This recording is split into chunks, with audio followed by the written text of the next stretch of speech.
Alors, on a un fonctionnement assez particulier à Cergy Pontoise.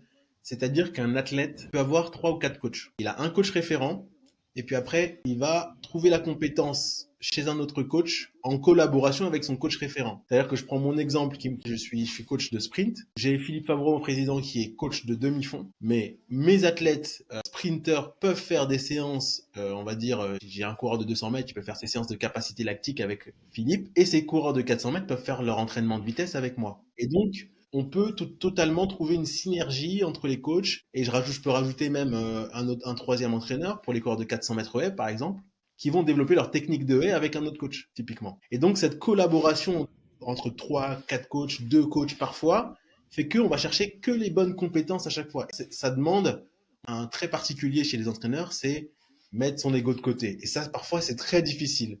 Parce que c'est mon athlète, je veux le développer, je veux que la lumière revienne vers moi quand il fait des grosses performances internationales. Mais au final, le fait de travailler comme ça, on a peut-être que dans certains clubs, on aurait l'idée que ça perd l'athlète, etc. Mais chez nous, on travaille tellement en collaboration, en mettant notre ego de côté, en se réjouissant des réussites quand ça arrive, que finalement l'athlète il est épanoui à 100%. Et ça commence directement chez les jeunes. Directement chez les jeunes. On your marks.